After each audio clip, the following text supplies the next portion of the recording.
Hi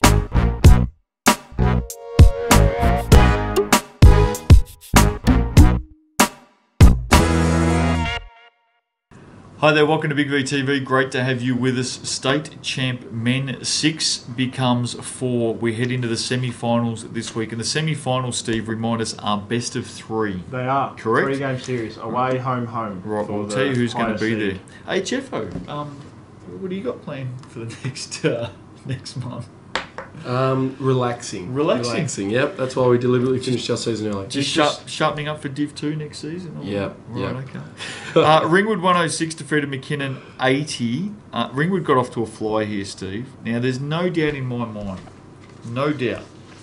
that Coach Kenny would have said something about last year's game. In fact, I reckon in his pre-match quote, he did mention it, didn't he? Game day preview, he... what did he say? Certainly made mention that, I think it was, if we know McKinnon's elimination finals record or something, it's going to be us, because we know exactly what happened in 2015. Do you remember what happened last year? Cale Harrison went crazy in the last quarter. Ringwood knocked him out. Yeah. Oh, well, it didn't happen this time. No, certainly not. Because Cale wasn't there. But Ringwood got up by 26. Now, remember this show last week? I told you to keep an eye out for Matt Fennell. He has been, I reckon he's in career best form. And he's had a wonderful career. That's a big call. Would you dispute it? He's had some ripping... He's had a great season, Jeff. But I think Diamond Valley dominated week in, week out. Recent weeks he has been. Recent weeks. Jeez, I reckon he's had a good season. I reckon he's had a fantastic season. Matt Fennell had 27 points, 15 rebounds. Nate Champion had 25. Logan Lower, 20. Matt Snowball, 12 assists. You remember I said last week on this show that in the last month he's been going at about 10 dimes a game. Yeah. He's done that again, produced a little bit more than that. Dylan Stith, 29 points for McKinnon. Great season. Sam Eyre had 21 points and 8 rebounds, the little point guard for McKinnon. But Ringwood get up by 26. I think we all expected it to happen. McKinnon were the 6th best team in the competition. Yep. Ringwood go through. Yeah, it's interesting. Ringwood had 60 points to 35 in the second half of this game. So they just, obviously, whatever Kenny said at half-time worked. McKinnon had a very good second quarter. Yeah, they did. Walker was an interesting one for McKinnon. He only had 7 points in 20 minutes. Casey, yeah. His production was obviously down, which hurt them. Knox 82 went down to Eltham 85. The team ethos at the Wildcats continues to work. Ben Waldron 20. Moore, Canavan, Fryer all had 12. For Knox, their 3 big players got a bit of it. Dylan Hare 26. Brandon Polk 22 and 11, Mike Rose 18 and 7, 28 to 18 finished by the Wildcats. Steve-O, they've now won 14 straight. They go into a semi-final matchup against Corio Bay, and I reckon there's a few out there that think they can take them down. The Stingrays will certainly be very wary of them. 0-7 start to the season for the Wildcats. Sneak into the playoffs. Well, by sneak in, they finished in the lowest seeding position. Now... Well, they finished 5th. I did that? Yeah. Sorry, McKinnon was 6th. No, sorry, that is my mistake. Ben Waldron, very clutch in the 4th quarter. Mike Rose had an opportunity to tie the game with a pair of free throws with 22 seconds left, split them, therefore down 1. I think it was Adam Moore hit a pair to take them up 3. Mike Rose with 9 seconds left had a chance to tie the game. No dice. Ben Waldron... If you're out at Hawthorn at the moment, you got Barb's boy Jack Barry, who looks like a star, Rookie of the Year. They lost Benny Waldron in the off-season. Yeah, that's a huge loss for him. Him teaming up with those youngsters at Hawthorn would have been sensational. He's a youngster himself. Yeah, well, still a young man. 25. Yeah, still a young man. Much younger than Justin. I'll classify that. Mid-40s is young. Yeah, but ultimately pretty happy he moved anyway. Oh, they would be very, very happy.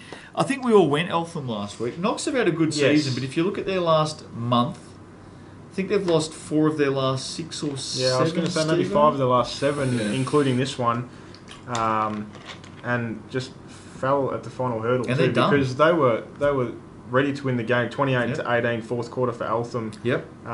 propelled them over the line, and that's Knox's season done. Yeah, Knox went in their leading by return. 7 into the last, so they had their chances. Yeah, apparently it was Adam Moore's 300th game. Good work, Adam. So be happy with congrats. that I think result. he got That's just right. about almost a double-double. So Yeah, be very happy with that played result. pretty well. So 3-game semi-finals series. Game 1 is this weekend, and then game 2 and 3, if needed, is next weekend. We start at the lowest ranked team's home court, Eltham Corio Bay. Eltham going for their 15th straight win. And if they are wanting to progress, they need Gotta to win win. game 1. It is a must-win. Hard to win down at the Chook Shed. Ringwood did it twice, mind you, to win a grand final, It to certainly did it. win a championship. Very impressive. But it is very hard to win down there. Corio Bay have done very well resting their stars over the past 3 weeks. They obviously They got have. an extra week off. Yep. Reardon and Hicks all got much needed rest. This is literally a 50-50 game because Corio Bay are the best team in the comp. Eltham absolutely flying. I think Eltham can get them on their home floor. I just want the fairy tale to continue one more week. I'll address the Eltham v Corio Bay at Corio Bay next week, but I just want the fairy tale to go another week. I'm going Wildcats. Yeah, I think the Wildcats will get the win at home. Even Corio Bay have won both games this year, and Waldron's been averaging only 11.5 points per game, down from his 19 points per game for the season against Corio. And Canavan's numbers were also down against Corio, so they need those two to step up in order to get the win at home. I shouldn't say the only, because I think the starting 5 at Corio Bay is exceptionally talented, but they've got to find a way to limit Marlo Hicks. If Marlo Hicks gets on top here, it could spell a lot of trouble for the Wildcats. But I'm going to look. I just want the fairy tale to go one more week, and then we'll address next week when we get there. But if Eltham go down to Corio Bay 1 up, we're in for one hell of a series down Sure there. Ringwood Waverley. Now, Oh, goodness you me. could not possibly want, outside of these two matching up in a grand final, you could not possibly want two teams that despise each other more playing in a semi-final series. There is seriously, Steve-O, no love lost between these two. If you get the chance, get a courtside seat. In all seriousness, Jeffo, if you get a chance this That's week right. out at Ringwood, Pay anything. Pay the money. get a courtside seat. Yeah. If Ringwood was smart, they'd be selling courtside seats for double. Get one and have a listen to the banter that goes on between these two teams out on court, because there is some seriously talented, funny and smart sledging that goes on between these two teams, and it can get over the top at times too. It's going to be a ripper of a series. Yeah, this one's going to be a physical one, no doubt. Then, Absolutely. Waverley have won both their games against them this year, but anything can happen in finals. Ringwood had a great game this week, and I think they need Logan Lyle to step up though. If they're Has to play well. Yep. he's only averaging 6 points per game against Has to play Ringwood well. this year, so he Against needs to Waverley. step up. Yeah, against Waverley Yeah. this year. He really needs to step up if Waverley are going to win. Who do you think wins? We You going Waverley? where's this first game at? Ringwood. At Ringwood? It's at Ringwood. I will go Ringwood at home all right. first week. Fair enough. Steve-O? Agree with all those points. Big one on Logan Lyle. He's the barometer for Ringwood in this series. I think Waverley take game 1. Waverley? Yep. By how much? 5 or 6. Please let us see Sidel Threat and Matt Snowball run around together. That'll be a lot of fun. I think Ringwood are going to struggle to hold Matt Hodgson. Someone's got to go to He's Platnick. been Maybe huge this Fennell year. goes to Platnick. Sean Clark's got to go to Yeah. Hodgson. Yep, You look I'd at say you Fennell look at goes to Matt. Platnick. You look at Matt Hodgson's last 6 weeks.